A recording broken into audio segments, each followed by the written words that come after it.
दोस्तों, एक बार फिर से स्वागत है आपका प्रजापति न्यूज में। इस्लाम का वो किस्सा जिसे कुर्बानी करने की वजह बताया जाता है।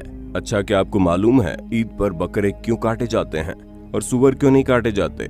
जैसे कि आपको मालूम होगा, ईद के दिन कितने ज्यादा संख्या में बकरे काटे जाते हैं, लेकिन ईद के दिन बकरे काटे जाने के पीछे का रहस्य नहीं मालूम होगा। लेकिन आज के वीडियो में मालूम चल जाएगा। दोस्तों, हम सभी एक ऐसे देश में रह रहे हैं जहाँ पर एकता कूट कूट कर भरी है। तभी तो क्या हिंदू क्या मुसलमान, हर कोई स्वतंत्र रूप से इस देश में रह रहा है। हालांकि वो बात अलग है, रस्मों और त्योहारों को लेकर कई बार अलग अलग धर्मों के लोगों में कई सारे प्रश्न उठते हैं, जिसमें सबसे बड़ा प्रश्न ये है कि आखिर ईद के समय में बकरे की कुर्बानी क्यों दी जाती है? अल्लाह के लिए तो सब बराबर है, क्या इंसान क्या जानवर, तो फिर अल्लाह कैसे किसी जानवर की कुर्बानी मांग सकता है? अब दोस्तों, अगर आपके मन में भी सवाल आता है तो मेरे यानी अपने दोस्त विशाल प्रजापति के साथ वीडियो के बिल्कुल अंत तक बने रहना। आज के इस वीडियो में हम आपको जानवर की कुर्बानी से लेकर कुरान पाक का एक ऐसा मशहूर किस्सा सुनाएंगे जिसे सुनकर आप हैरत में पड़ जाएंगे। आगे बढ़ने से पहले अगर आप हमारे चैनल पर नए हैं तो प्लीज सब्सक्राइब करके घंटा हिलाना मत भूलना। ऐसा करने से आप पर कृपा आनी शुरू हो जाएगी। ट्राई करो, इट्स वर्क। आपको ये बात बड़े अच्छे से पता होगी कि हज की यात्रा मुसलमानों के लिए किसी जन्नत से कम नहीं होती। कहा जाता है कि जो मुसलमान हज की यात्रा कर लेता है उसके सभी बुरे काम माफ हो जाते हैं और अल्लाह उन्हें अपने नेक बच्चों में शामिल कर लेता है। ऐसे में मुसलमानों की धार्मिक यात्रा हज में ढेर सारी रस्में होती हैं और इन्हीं ढेर सारी रस्मों में से एक है जानवर की कुर्बानी देना। अब हज यात्रा के बारे में आपको सब कुछ पता होगा। आज की इस वीडियो में हम आपको जानवरों की कुर्बानी के पीछे की कहानी के बारे में बताने जा रहे हैं। असल में दोस्तों, इस्लामिक मान्यताओं के अनुसार धरती पर 1,24,000 पैगंबर आए थे जिन्हें खुदा ने भेजा था। पैगंबर यानी खुदा का संदेश लाने वाला वो बंदा जो खुदा की कही बातों पर अमल करवाता है, और इनमें से एक थे पैगंबर हजरत इब्राहिम। ये मुस्लिमों के नबी हैं जिन्हें अल्लाह ने अपना दूत बनाकर दुनिया की रहनुमाई के लिए भेजा था। आपको बता दें कि यही वो पैगंबर थे जिन्होंने खुदा के आदेश को मानने के लिए अपने बच्चे तक की कुर्बानी दे दी थी। इस्लाम के जानकार बताते हैं कि एक बार अल्लाह हजरत इब्राहिम के ख्वाब में आए और उनसे उनकी सबसे प्यारी चीज कुर्बान करने के लिए कहा। असल में अल्लाह हजरत इब्राहिम का इम्तिहान ले रहे थे कि किस हद तक अल्लाह की कही बात को मानते हैं। 80 साल की उम्र में हजरत इब्राहिम को एक औलाद पैदा हुई। अब आप समझ सकते हैं कि उन्होंने अपनी इस औलाद को पाने के लिए कितनी मान्यताएं मानी होंगी, तब जाकर उन्हें औलाद नसीब हुई। अब जाहिर सी बात है, उस समय उनके लिए उनके बेटे से ज्यादा प्यारी चीज और कोई नहीं थी, और इसी किस्से के बारे में कुरान पाक में बताया गया है। इस्लाम धर्म में इस किस्से को किस तरह पेश किया गया है वो हम आपको बताते हैं। इब्राहिम ने अल्लाह का एक ख्वाब आने के बाद अपने बेटे से पूछा, ऐ मेरे बेटे, मैं ख्वाब में तुम्हें कुर्बान करते हुए देखता हूँ, तुम बताओ इस बारे में तुम्हारी क्या मर्जी है? इब्राहिम के बेटे इस्माइल ने इस पर यह कहा कि अब्बू जान, आपको जो हुक्म दिया जा रहा है आप उसे पूरा कीजिए। अगर अल्लाह ने चाहा तो आप मुझे सब्र करने वालों में पाएंगे।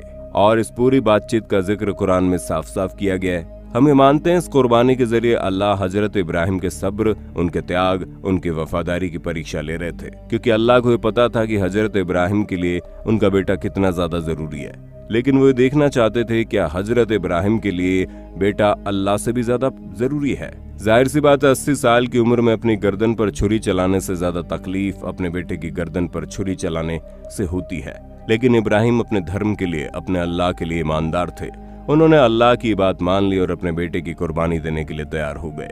एक रस्सी, एक छुरी और आंखों पर बांधने की एक पट्टी, ये वो 3 चीजें थी जिन्हें हजरत इब्राहिम ने अपने साथ लिया। अपने बेटे इस्माइल को साथ लिया और उसे कुर्बान करने के लिए निकल पड़े। दोस्तों, हजरत इब्राहिम अपने बेटे इस्माइल को लेकर एक मैदान पर पहुंचे। मैदान में जब वो अपने बेटे की कुर्बानी देने जा रहे थे, तभी अल्लाह ने अपने एक फरिश्ते को हुक्म दिया, जाओ और जाकर इस्माइल की जगह एक भेड़ को पेश कर दो। इब्राहिम ने छुरी चलाई, इस्माइल बच गए और भेड़ कुर्बान हो गया। तभी से जानवरों की कुर्बानी की रस्म चली आ रही है। आज इस विषय में कई सारे लोगों का ये कहना है कि आखिर ऐसा कौन सा खुदा है जो जानवरों की कुर्बानी से खुश हो जाता है, क्योंकि ये तो जानवरों के साथ क्रूरता है, उन्हें मारना कहीं से भी सही नहीं। तो दोस्तों, ये भी एक बहुत बड़ी बहस का मुद्दा है। जानवरों के प्रति क्रूरता एक बहुत बड़ा मसला है, क्योंकि सिर्फ ऐसा नहीं है कि मुस्लिम धर्म के लोग ही जानवरों के साथ बदसलूकी करते हैं। जहाँ कहीं भी आप देखेंगे वहाँ पर हर तरह के जानवर को मारकर खाने वाले लोगों की कोई कमी नहीं है। इसलिए अगर इस मामले में धर्म को दूर रखा जाए तभी अच्छा है, क्योंकि हर धर्म के लोग मांस खाते हैं। जो जानवरों का ही होता है, फिर चाहे वो जानवर बकरा हो या फिर मुर्गा या फिर कोई और। हाँ, अगर आप इस विषय में ये कहना चाहते हैं कि खुदा ऐसा क्यों चाहेगा, तो इसके पीछे हम अपनी एक राय आपके सामने रखना चाहते हैं कि ये खुदा ने सपने में इब्राहिम को उनकी सबसे अजीज चीज मांगी थी और उन्होंने अपनी सबसे अजीज चीज यानी अपने बेटे की कुर्बानी देने की हाँ करी। वो तो खुदा ने इब्राहिम के बेटे इस्माइल की जान बचाने के लिए भेड़ को आगे कर दिया। यहाँ पर एक इंसान के बदले भेड़ की जान का सवाल था, इसलिए इंसान की जान को ज्यादा तवज्जो दी गई। और ठीक है, वैसा ही मुस्लिम समुदाय के लोग सोचते हैं कि अगर वो बकरा कुर्बान करके अपने ऊपर आने वाली मुसीबतों को हटा सकते हैं तो वो ऐसा ही करते हैं। अब इससे अच्छा बुरा या ये अपने अपने नजरिए की बात है, पर आपका इस पर क्या नजरिया है ये हमें कमेंट में बताना। लेकिन हाँ, इस बात को याद रखना, कुछ भी कहने से पहले ये देख लीजिएगा किस चीज के पीछे क्या सच्चाई है, क्योंकि अधिकतर हम दूसरे धर्मों के बारे में तर्क करने से पहले उसके पीछे की सच्चाई नहीं देखते और इसीलिए अपने धर्म को ही सर्वोपरि समझते हैं। ये बात हम हर धर्म के लोगों के लिए कह रहे हैं। अगर आप दूसरे धर्म के लोगों के पीछे की सच्चाई को देखेंगे तो आप उनके हालातों को अच्छी तरह से समझ पाएंगे और हमारे देश से और ज्यादा एकता मजबूत होगी।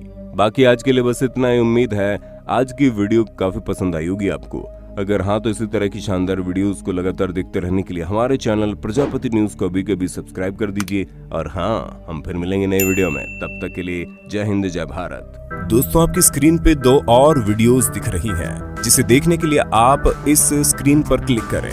दोनों देखिएगा, बहुत अच्छी वीडियो बनी है।